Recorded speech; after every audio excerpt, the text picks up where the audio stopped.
안녕하세요. 2024학년도 수시 2등급 지원 전략 설명회를 진행할 진학사 홍성수입니다.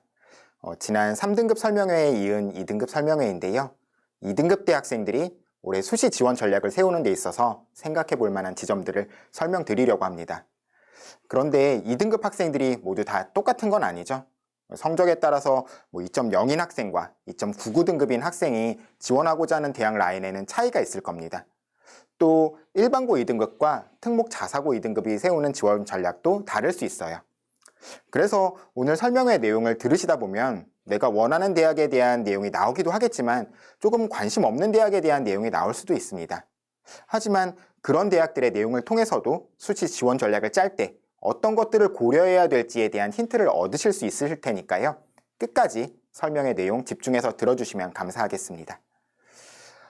오늘 2등급 수신 지원 전략 설명회는 크게 두 가지로 나누어서 말씀드리려고 합니다. 첫 번째로는 2등급 학생들, 올해 2등급 학생들의 특징과 또 학생들을 둘러싸고 있는 대입 환경의 변화를 확인해 보려고 합니다. 이 내용은 3등급 설명회 내용과 중복이 되는 부분도 있어서 다룰까 말까 고민하다가 2등급 설명회만 보시는 분들도 있으실 것 같아서 간략해서 요약해서 설명드리려고 합니다. 혹시 3등급 설명회를 보신 분들이시라면 스킵하셔도 될 것 같아요. 그렇게 첫 번째 내용을 마치고 나면 두 번째로는 2등급 학생들이 지원할 만한 대학들의 수시 전형의 특징에 대해서 살펴보고 지원 전략을 생각해 보려고 합니다. 이 내용은 일반고 2등급 학생들이 고려할 만한 대학들로 짜여져 있다는 점 참고해 주시면 좋겠습니다. 먼저 2등급 학생들의 수시 지원 특징에 대해서 살펴보려고 하는데요. 2등급 대학생들은 1등급 대학생들이나 3등급 대학생들과는 조금 다른 특징이 있습니다. 바로 학생부 교과 전형보다 학생부 종합 전형 위주로 지원한다는 점이에요. 저희 작년 진학사 수시 점수 공개 서비스를 가지고 통계를 내어봤는데요. 2등급 대학생들이 가장 많이 지원한 대학은 바로 건국대 KU 자기추천 전형이었습니다. 또 홍익대, 이화여대, 경희대, 동국대, 숭실대, 중앙대 이렇게 탑10 안에서 7개 전형이 종합 전형이었고요. 교과 전형은 부산대와 숭실대, 인하대, 교과 전형 이렇게 3곳이었습니다. 그런데 1등급 대의 경우에는 달랐습니다. 종합 전형이 더 적고 교과 전형이 더 많았어요. 종합 전형은 고려대와 서울대 2개 전형 그리고 한양대 이렇게 4개 전형뿐이었습니다. 3등급 대도 비슷했죠. 학종 위주의 지원 전략은 아니었어요. 이건 2등급 대 학생들의 눈높이가 경희대부터 홍익대 라인까지의 대학들에 맞춰져 있기 때문인 것 같아요. 2등급 중후반 학생들도 한번 이런 대학들에 지원해보고 싶어하고 그때 교과 전형은 쉽지 않으니까 학종 위주로 지원을 하게 되죠. 작년 대학이 발표한 70% 커트라인 평균을 보면요. 건국대 교과 전형은 1.96이었고요. 홍익대도 1.97이었습니다. 물론 2등급 대 성적으로 이 대학들 학생부 교과 전형에 합격하는 케이스도 분명히 있지만 그게 흔한 케이스는 아니었어요. 2등급 중후반 학생이라면 교과 전형으로 국민대나 세종대, 숭실대에 합격하는 것도 쉽지 않죠. 국민대는 70% 컷의 평균이 2.22였고 세종대는 2.21, 숭실대는 2.27등급이었습니다. 2등급 대학생들의 눈높이가 더 선호도 낮은 대학 쪽으로 많이 내려가지는 않기 때문에 이 대학들의 교과 전형 입시 결과가 그리고 또 생각보다 높기 때문에 학생부 종합 전형 위주로 지원을 하게 되는 겁니다. 그런데 이 학생부 종합 전형은 합격과 불합격을 예상하기가 어렵습니다. 서울대에 합격한 생기부로 연세대에 불합격하는 게 그렇게 드문 건 아니죠. 한양대에 합격한 생기부로 건국대에 불합격하기도 합니다. 그래서 여기서 말씀드리고 싶은 것은 2등급 대학생들이 학종 위주로 지원을 고려하시겠지만 불확실하니까 6장 중에서 적어도 2장 정도의 카드는 교과 전형으로 적정권의 지원을 해야 한다는 점 말씀드리고 싶었어요. 생각보다 교과 전형의 입시 결과가 높습니다. 물론 뭔가 틈을 노려서 교과로도 상향 지원해보는 그런 전략을 세울 수도 있고 그런 부분은 뒤에서 설명드릴 거예요. 그럼 다음으로 넘어가 보죠. 2등급 학생을 둘러싼 대입 환경에서 가장 눈에 띄는 변경 부분은 고3 학생 수의 감소입니다. 작년에 비해서는 한 3만 명 정도의 감소가 있었고요. 재작년에 비해서는 한 5만 명 정도의 감소가 있었어요. 최근 2년 동안만의 일은 아니고 5년 동안 급격한 학생 수 감소가 있었죠. 이렇게 학생 수가 감소하면 대학의 입결은 낮아질 거라고 예상할 수 있습니다. 왜냐하면 같은 2등급이어도 내 위치가 달라지기 때문이죠. 조금 단순하게 전체 학생 수의 등급별 백분위를 계산해 봤는데요. 2022학년도 2등급은 고3 학생 중에서 18,500등에서 51,000등 사이에 있는 학생이라고 할 수 있습니다. 그런데 전체 학생 수가 줄었기 때문에 올해 2024학년도 대입을 경험하는 고3의 경우에는 2등급의 범위가 16,000등에서 45,000등 사이로 바뀌게 돼요. 더 높은 등수를 차지하게 되는 거죠. 그래서 예를 들면 예전 2.5등급과 지금 2.7등급이 같은 위치를 차지하게 된다고 할 수 있는 겁니다. 그러면 2.5로 합격했던 대학들에 올해 2.7인 학생이 합격할 수도 있겠네. 이런 기대를 할 수 있게 되는 거죠. 그런데 이런 입시 결과의 하락폭이 그렇게 크지는 않을 것 같습니다. 그건 졸업생들, 재수생들이 있기 때문인데요. 올해 6월 모의평가의 N수생 응시 인원이 7만 5천 명이었습니다. 계속해서 늘어나고 있었어요. 고3 학생 수는 반대로 감소하고 있었는데요. 올해 수능에서는 약 15만 명 정도의 N수생이 있을 거라고 예상되는데요. 수시를 준비하는 입장에서는 다행히도 이 N수생들은 수시보다는 정시에 집중하는 경향이 있습니다. 그런데 그렇다고 수시에 영향을 미치지 않는 건 아닙니다. 이런 N수생 증가는 재학생들의 수시 지원 심리에도 영향을 미치니까요. 작년에도 재작년에 비해서 18,000명 정도 수험생 감소가, 고3 학생 수의 수험생 감소가 있었지만 국민대나 세종대, 숭실대 모두 입시 결과를 보면 오히려 상승하는 모습을 보였어요. 국민대는 2.33에서 2.22등급으로, 숭실대는 2.34에서 2.26등급으로 올랐고요. 세종대는 2022학년도에 교과 전형이 두 가지 있었는데 지금처럼 최저가 있는 전형으로 기준을 삼으면 2.47등급에서 2.21등급으로 상승했습니다. 세종대의 경우에는 다른 대학들에 비해서 상승폭이 더 큰데요. 그건 최저 기준이 완화되어서 기준을 충족하는 학생이 많아졌던 것도 영향을 끼쳤죠. 아무튼 이렇게 입시 결과가 올라간 데에는 늘어난 재수생들 때문에 고3 학생들의 수시 지원 경향이 적정 안정 성향이 더 강해졌기 때문이 아닐까 싶어요. 정시에서 N수생들과의 경쟁에서 이기기 어려울지 모르겠다는 걱정이 드니까요. 물론 그렇다고 해서 올해는 아마 작년에 비해서도 입시 결과가 더 올라갈 거다. 그렇게까지 말씀드릴 필요는 없을 것 같지만 적어도 수험생 감소로 인해서 입시 결과가 많이 내려가지 않을까, 이런 기대는 금물일 수 있다는 점을 이해시켜드리고 싶었습니다. 자, 그럼 이제 대학별로 조금 구체적으로 전형 방법을 살펴보면서 2등급 학생들의 수시 교과 전형과 종합 전형의 지원 전략을 생각해 보려고 합니다. 먼저 학생부 교과 전형부터 시작하려고 하는데요. 서울시립대의 교과 전형 입시 결과를 보면서 이야기 나눠보려고 합니다. 교과 전형으로 지원해야 할 때 생각해야 될 것들이 뭔지 말씀드리려고 하는데요. 참고로 여기서 보여드리는 입시 결과는 어디가에 공개된 자료가 아닙니다. 서울시립대 입학처 홈페이지를 통해서 확인할 수 있는 입시 결과를 편집한 거예요. 대학들이 의무적으로 대교협을 통해서 어디가에 과거 입시 결과를 업로드해야 되긴 하는데 각 대학 홈페이지에는 어디가와 똑같은 입시 결과가 올라와 있는 경우도 있지만 조금 다른 자료가 올라와 있는 경우도 있습니다. 서울시립대의 경우에는 총 34개의 교과 전형 모집 단위가 있지만 어디가에는 13개 학과의 학생부 교과 전형 입시 결과만 공개되어 있어요. 사회복지학과, 영어영문학과, 국어국문학과 등 21개 학과의 입결은 올라와 있지 않습니다. 왜냐하면 선발 인원이 4명 이하인 경우에 학생들의 성적이 특정될 수 있기 때문에 이런 정보를 공개하지 않는 건데요. 그런데 홈페이지에는 13개 학과가 아니라 34개 학과의 입결이 모두 올라와 있어요. 이건 기준을 달리해서 발표하기 때문입니다. 어디가에는 70% 커트라인, 50% 커트라인이 공개되지만 학교 홈페이지에는 평균 등급을 공개하고 있어요. 그래서 학생의 성적이 특정되기 어렵죠. 과거 입시 결과를 확인할 때에는 각 대학의 홈페이지에도 들어가 보시는 것이 도움이 될 겁니다. 그리고 또 물론 저희 진학사 수시합격 예측 서비스를 통해서도 또 다른 과거 입시 통계 내용, 합격자 분포 같은 것도 확인해 보실 수 있으니까요. 그런 사항도 한번 확인해 보시면 도움이 될 겁니다. 아무튼 서울시립대 인문계열 교과 전형의 입시 결과를 한번 살펴보죠. 여기서 하늘색으로 표현된 입시 결과는요. 1점대의 입결을 보였던 거고요. 검정색은 2등급 이하의 입결인데요. 보시면 2년 전이나 3년 전 같은 경우에는 하늘색이 많지 않습니다. 2등급대 입결을 보이는 곳이 상당히 많은 거예요.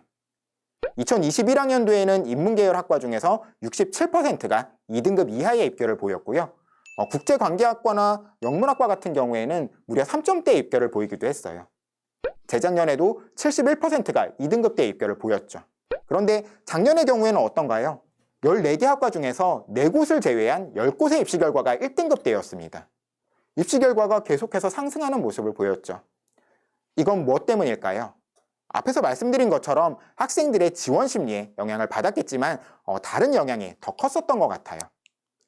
먼저 경쟁률의 차이가 이런 입시 결과에 차이를 만든 것으로 보입니다. 2021학년도에는 경쟁률이 9.38대 1이었는데 2022학년도, 23학년도에는 17대 1, 18대 1이었어요. 이런 경쟁률 변화는 학생들의 지원 심리가 상승했기 때문인데요. 여기에 영향을 미치는 요소들이 있죠. 일단 2021학년도에는 성적 산출 방법이 좀 복잡했습니다. 다른 대학들처럼 그냥 등급을 사용하는 것이 아니라 원점수, 평균, 표준 편차를 고려한 Z점수라는 걸 활용했어요. 연세대가 교과 전형에서 이 Z점수를 계속 활용하고 있지만 이 Z점수를 활용하는 대학이 이제는 거의 없죠.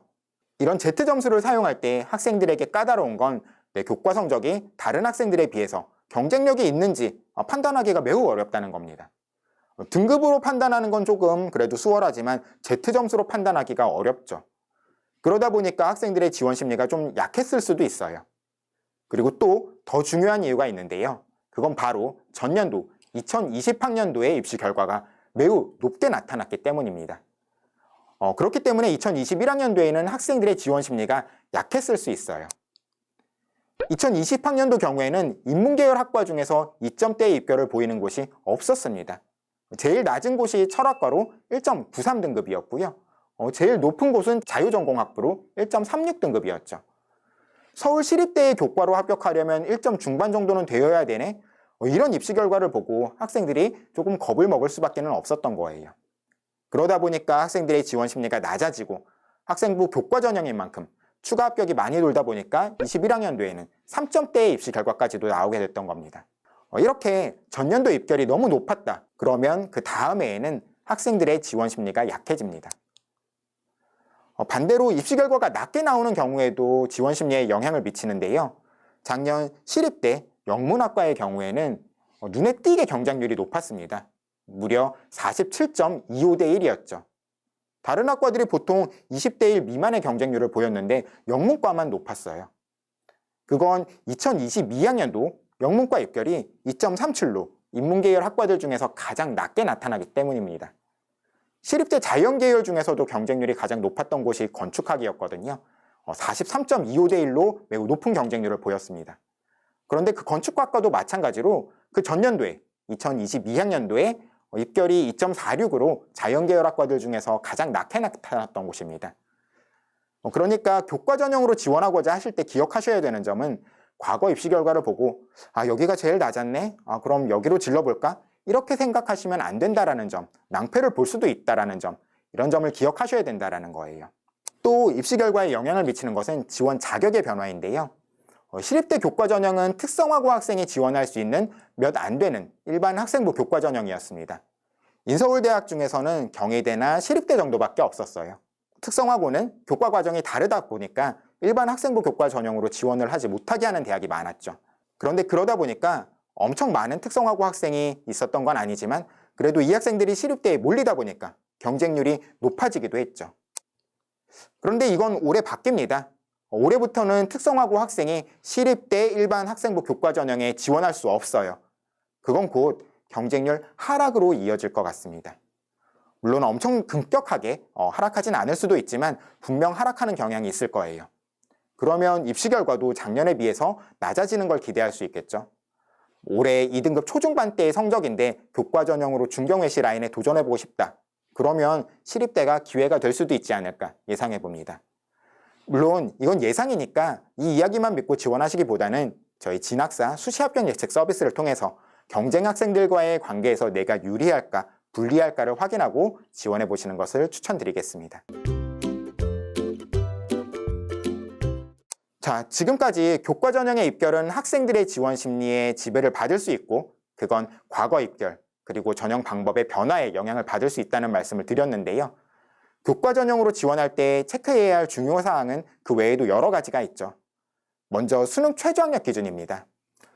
2등급 대학생들이 고려할 만한 수도권 일부 대학의 수능 최저학력 기준을 정리했는데요. 먼저 건국대와 동국대 같은 경우에는 수능 최저학력 기준이 없습니다. 다만 이 대학들은 교과 성적만으로 선발하는 게 아니라 학생부 내용도 평가를 하는데요. 그건 뒤에서 따로 설명드릴게요. 이 기준을 보면 그 기준이 조금 높아 보이는 곳은 숭실대와 한국외대 인문계열입니다. 두 개 합 4의 기준을 가졌죠. 물론 대학의 순위를 매기는 것은 아니지만 숭실대 인문계열 최저 기준은 다른 대학들에 비해서 상대적으로 좀 높아 보이는 것 같아요. 그래서 작년 숭실대 인문계열의 최저 충족률은 평균 50% 미만이었고 중어 중문이나 불문, 국제법무, 평생교육학과 같은 곳은 충족률이 20%대에 머물렀었습니다. 반면 한국외대는 같은 최저 기준이지만 최저 충족률이 58.7%였습니다. 또 시립대나 중앙대 같은 경우에도 3개 합 7로 비교적 최저 기준이 높은데요. 시립대의 경우에는 최저 충족률이 인문계열은 54.8%, 자연계열은 51.9%였습니다. 그럼 그 기준이 낮은 곳들은 어땠을까요? 2개 합 7로 그 기준이 다소 낮은 서울과기대 같은 경우에는 최저 충족 비율이 작년에 90%를 넘어갔어요. 대학들의 최저 기준이 과거에 비해서 계속 완화되는 추세에 있다 보니까 이제는 웬만한 대학들의 최저 충족률이 많이 높은 편입니다. 그러니까 최저 기준이 많이 높으니까 그것만 맞추면 합격 가능성이 훨씬 높아지겠지. 이런 기대는 사실 어려워진 측면이 있어요. 올해 역시도 마찬가지죠. 여기 이렇게 빨간색으로 표시되어 있는 인하대나 성신여대, 중앙대, 홍익대 같은 경우에도 최저 기준이 작년에 비해서 완화되었습니다. 인하대, 성신여대, 홍익대는 작년에 비해서 1개 등급씩 완화가 되었고요. 중앙대는 영어 2등급을 1등급으로 바꿔서 적용해 주기로 했어요. 그래서 최저 완화의 효과를 가지게 되죠. 따라서 이 대학들의 최저 충족률은 올해 더 높아지게 될 거고 입시 결과에 엄청 큰 변화가 있지는 않겠지만 입시 결과가 소폭은 상승하는 경향을 띌 것으로 생각됩니다. 다음으로는 2등급 초반 학생들이 고려할 수 있는 대학들 중에서 조금 특이한 선발 방식을 가진 대학들을 정리했는데요. 먼저 교과 전형에서도 학생부 평가를 진행하는 대학들입니다. 바로 건국대와 경희대, 동국대인데요. 이 대학들은 교과 성적 70%에 서류 30% 내용, 학생부 30% 내용을 더해서 학생을 선발합니다. 그런데 보시면 대학마다 조금씩의 차이는 있어요. 건국대와 경희대는 학생부 전체를 확인하는 것이 아니라 학생부 중에서 교과학습 발달 상황 내용만 확인합니다. 성적과 세특 부분이죠. 그리고 건대 같은 경우에는 학업 성취도, 그러니까 등급이랑 크게 다르지 않은 그것과요. 전공 관련 교과 이수 노력 및 성취도, 그리고 학업 태도만 확인하기 때문에 학생 간의 편차가 그렇게 크지 않은 것 같아요. 그래서 이렇게 서류 평가가 도입된 작년에도 재작년과 입시 결과의 차이가 크지 않았었습니다. 경희대는 건국대와 작은 차이가 있는데요. 바로 탐구력이라는 평가 항목이 더해져 있다는 점이에요. 자기 주도적인 주제 탐색의 경험, 심화 탐구 내용 등의 그런 내용들이 평가 요소가 되기 때문에 건대보다는 조금은 더 변별 요소가 된다고 할 수 있을 것 같습니다. 반면 동국대 같은 경우에는요, 두 대학과 차이가 있죠. 세특이나 성적만 확인하는 게 아니라 학생부 전체 내용을 확인한다는 겁니다. 당연히 더 학생 간 변별이 크게 일어날 수 있어요. 동국대에서도 교과 전형이지만 교과 등급을 통한 변별은 최소화하려고 한다, 이런 이야기를 하기도 합니다. 그래서 동국대가 발표한 입시 결과를 보면 4등급 대학생이 교과 전형으로 합격하는 모습을 보여주기도 해요. 하지만 이런 학생이 일반고 학생이라고 보기에는 어려움이 있을 것 같아요. 물론 일반고 학생 중에 비교적 낮은 성적으로 합격을 하는 경우도 있긴 하겠지만 그래도 일반고라면 동국대식이 아닌 그냥 전체 평균 등급으로 따졌을 때 적어도 2.5등급 이내로는 들어와야 합격을 기대해 볼 수 있을 거라고 생각이 됩니다. 그 다음으로 조금 특이한 선발 방식을 가진 곳은 한국외대입니다. 한국외대는 단순히 등급으로 학생들의 당락을 가르는 게 아니에요. 등급이 낮더라도 원점수가 높으면 그걸 높은 등급으로 바꿔서 계산을 해줍니다. 원점수는 90점인데 뭐 2등급 아니면 3등급 이런 성적을 받게 되는 경우도 간혹 있잖아요. 그럼 외대는 그거를 2등급이나 3등급이 아니라 1등급으로 바꿔서 계산을 해줍니다. 이런 계산 방식은 주로 좀 학생 간 경쟁이 치열한 고등학교에 유리해지는 측면이 있어요. 외고나 자사고 이런 곳들인데요. 하지만 이런 학생들에게만 유리한 건 아닙니다. 내 등급과 원점수를 비교해 보면서 외대식으로 바꿨을 때 유리한 점이 생길 수 있을까? 이런 것들을 한번 확인해 보시는 것도 교과 전형의 지원 팁이 될 수 있습니다. 물론 이런 것들을 하나하나 손으로 계산하는 건 어려움이 있겠죠. 그럴 때 저희 진학사 수시 합격 예측 서비스가 도움이 될 것 같습니다. 내 성적을 각 대학의 환산 점수로 자동으로 변환을 해주고요. 또 그 성적으로 경쟁 학생들 사이에서 내 위치를 확인할 수 있게 해주거든요. 그걸로 합격할 수 있을까 없을까 이런 판단을 해보시면 수시 교과 전형 지원 시에 큰 도움이 될 수 있을 겁니다. 이렇게 교과 전형으로 지원 시에 고려해야 할 것들을 살펴봤는데요. 마지막으로 작년 교과 전형 입결을 한번 확인하고 교과 전형에 대한 설명을 마무리하겠습니다. 보통 이야기하는 중경외시, 건동홍 이런 라인의 대학의 작년 입시 결과인데요.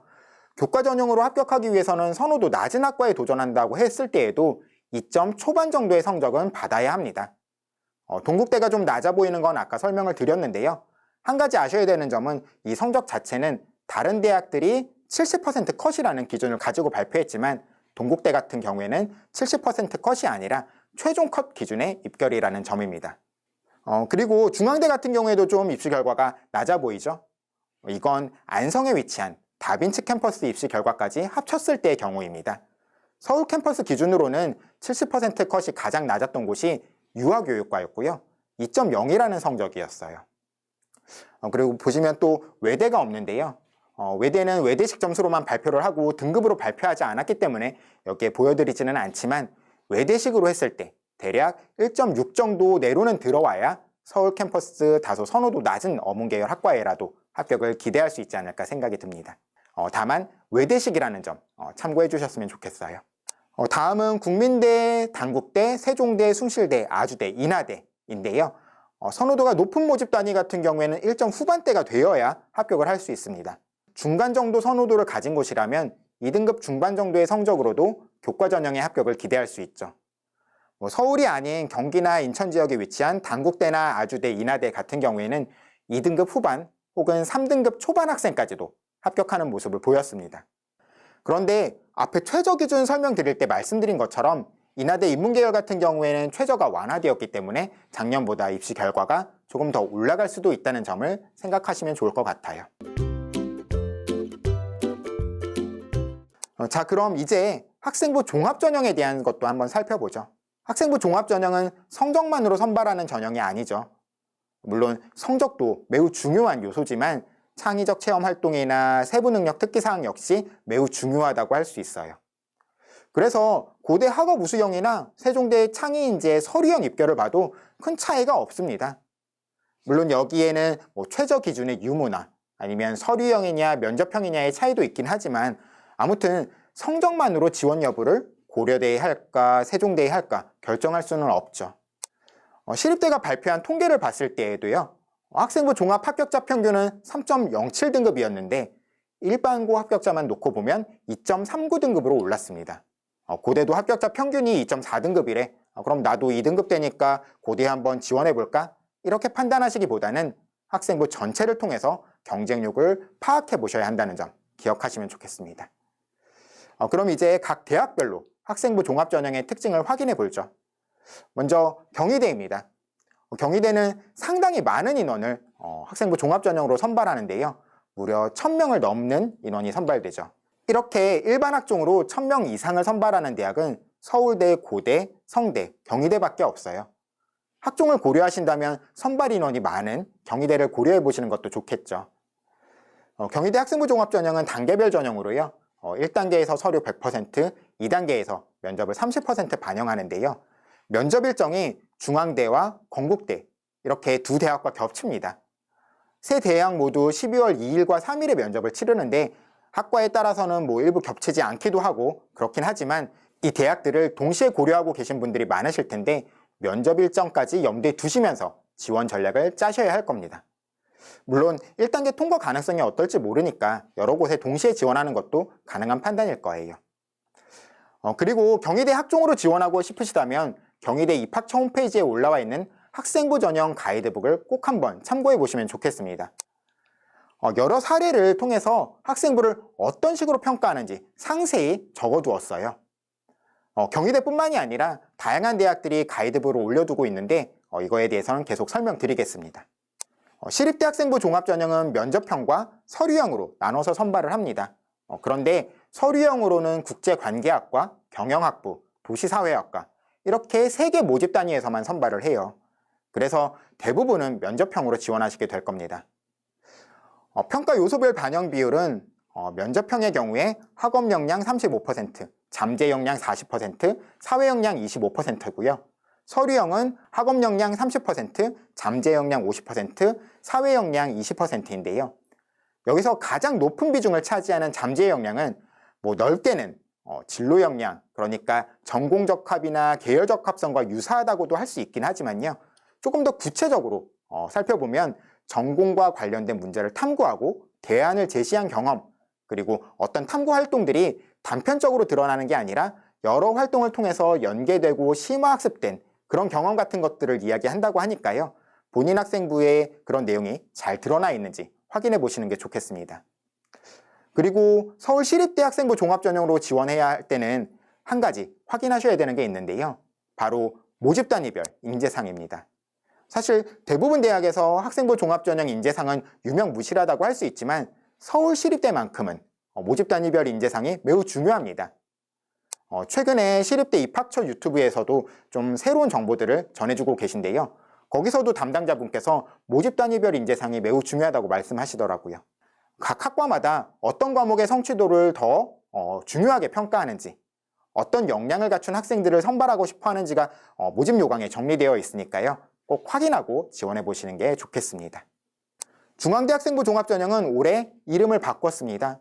다빈치형 인재를 CAU 융합형 인재, 그리고 탐구형 인재를 CAU 탐구형 인재 이렇게 이름을 바꿨는데요. 안성에 위치한 캠퍼스 이름을 다빈치 캠퍼스로 정하면서 그럼 전형 이름이 헷갈릴 수 있으니까 바꿔야겠다 이렇게 생각한 것 같아요. 이 두 전형 사이에는 면접 유무에 차이가 있는 것뿐만 아니라 평가 요소별 반영 비율에도 차이가 있어요. 학업 역량이 강조되는 게 융합형 인재 전형이고요. 진로 역량이 강조되는 게 탐구형 인재 전형입니다. 그래서 수험생들 사이에서는 융합형 인재는 일반고 위주고 탐구형 인재는 특목 자사고를 위한 전형이다. 이런 인식이 있는데요. 중앙대가 발표한 작년 통계 자료를 보시면 다빈치형 인재의 경우 합격자 중 일반고와 자공고의 비율이 70.3%였고 탐구형 인재의 경우에는 합격자의 47.2%가 일반고, 자공고 출신이었습니다. 물론 이걸 보고 탐구형은 진짜 일반고 학생이 붙기 어렵네 이렇게 생각하실 수도 있지만 꼭 그렇게 생각하실 필요는 없어요. 일단 탐구형에는 일반고 학생들의 지원 자체가 적었거든요. 그러니까 일반고니까 탐구형 쓰면 안 되겠네, 특목 자사고니까 융합형 인재 쓰면 안 되겠네, 이런 식으로 생각하시기보다는 내 학생부가 어떤 평가 요소에서 더 장점이 드러날까를 생각해보고 지원 여부를 결정하시면 좋겠습니다. 한국외대 같은 경우에도 면접형과 서류형으로 나누어서 선발을 하는데요. 면접형에는 몇 가지 특징이 있습니다. 먼저 면접 비율이 50%로 다른 대학들에 비해서 높다는 점입니다. 작년에 비해서 10%를 늘렸어요. 그리고 두 번째는 면접을 수능 전인 10월 29일에 치른다는 점입니다. 그래서 학생부 종합 경쟁률은 경희대나 시립대, 중앙대 면접 전형들에 비해서 낮은 편입니다. 물론 상대적으로 낮은 거지 작년 경쟁률이 12.7대 1이니까 1단계 통과를 못하는 학생들이 훨씬 많기는 하죠. 그리고 또 하나, 이건 면접형만의 특징은 아니지만 서울 캠퍼스에 AI 융합학부가 신설되었다는 점입니다. 랭귀지 앤 AI 융합학부, 소셜 사이언스 앤 AI 융합학부 이렇게 2개 모집 단위가 신설되는데 자연계열 학생이지만 국어 영어에도 장점이 있는 학생이라든지 아니면 인문계열 학생이지만 통계나 데이터 분석 같은 것에 장점이 있는 학생 같은 경우에는 한번 도전적으로 지원해보는 것도 가능할 것 같습니다.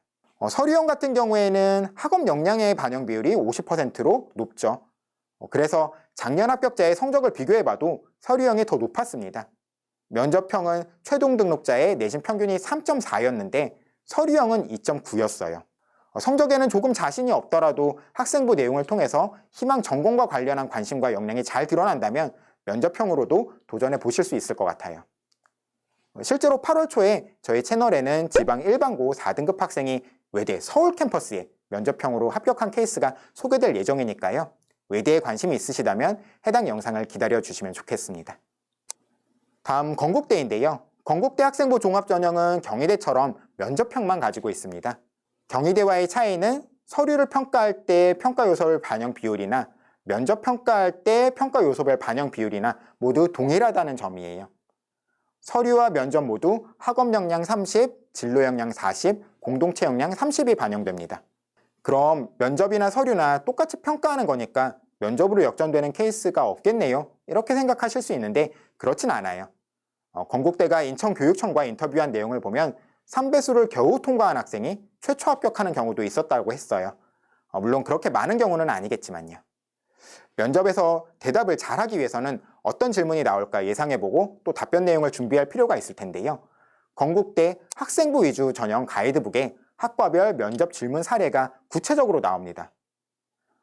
포스트 텐션 공법은 내부에서 인장력을 발생시킨다고 했는데 포스트 텐션의 의미는 무엇인가요? 또 그 원리는 무엇인가요? 보통 이렇게 지원한 전공과 관련한 세특 관련 질문이 많이 나오는 것 같아요. 이건 다른 대학이라고 하더라도 크게 다르진 않겠죠. 어느 대학에 지원하시더라도 건대 가이드북에 있는 학과별 면접 질문을 살펴보시면 좋을 것 같습니다.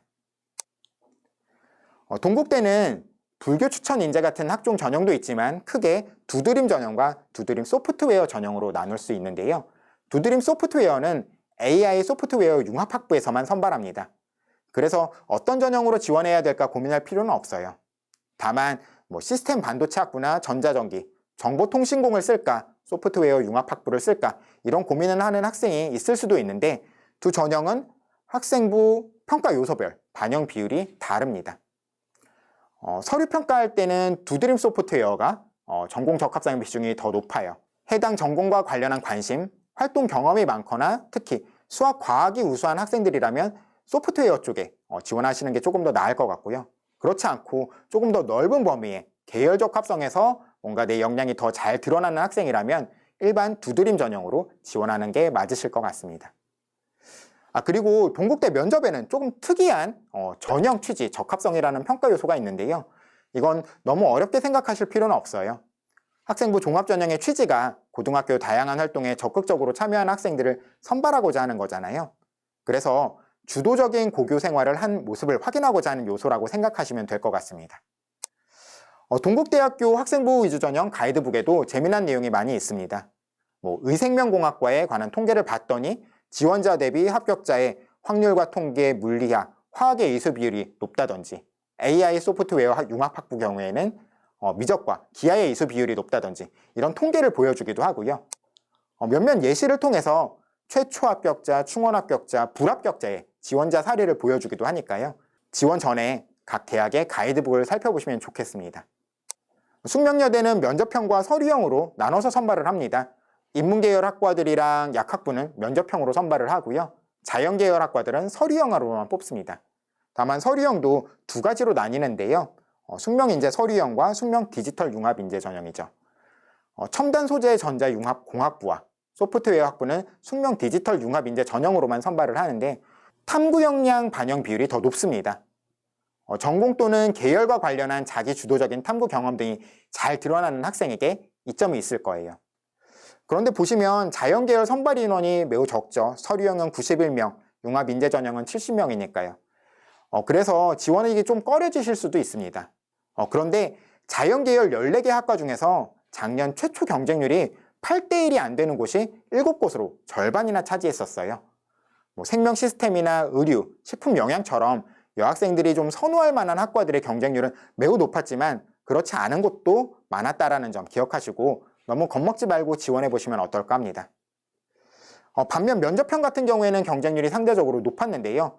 평균 경쟁률이 18.5대 1이었고 20대 1을 넘기는 학과가 11곳이나 있었습니다. 거기에 올해 1단계 통과 배수가 4배수에서 3배수로 줄어들었기 때문에 1단계 통과를 할 수 있을까 이걸 잘 판단해 보셔야 될 것 같아요. 홍익대 학생부 종합전형의 특징 중 하나는 면접 전형 없이 서류 100% 전형만 있다는 점입니다. 올해 자기소개서가 폐지되면서 서류형으로만 선발하던 단국대도 면접 전형을 신설하고 인하대나 아주대는 서류형을 없애기도 했는데 홍익대는 계속 서류형으로 선발을 해요. 여기에는 서류 외에 다른 평가 요소가 있기 때문인데요. 홍익대는 학생부 종합전형이지만 수능 최저학력 기준을 적용하고 있습니다. 다만 그게 그렇게 높은 수준은 아니죠. 세계화 8 이내로 홍대의 교과전형이나 논술전형과 동일한 기준을 가지고 있습니다. 최저 기준을 충족하지 못하면 아무리 높은 서류 점수를 받아도 합격할 수 없다는 점을 홍대 학종 지원 시에는 반드시 유의하고 계셔야 할 것 같아요. 자, 이렇게 오늘 2등급 설명에 준비한 내용을 모두 마쳤는데요. 아마 듣고 싶어 하시는 부분 모두를 말씀드리지는 못했을 거예요. 그러니까 궁금하신 점이 있다면 댓글이나 저희 진학TV 채널이 운영하고 있는 1분 컨설팅에 질문 남겨주시면 가급적 도움이 될 수 있도록 답을 달아드릴 테니까요. 궁금하신 점 남겨주시면 좋겠습니다. 자, 그럼 긴 시간 들어주셔서 감사드리고요. 올해 수시에서 좋은 결과 있으시기를 바라겠습니다. 감사합니다.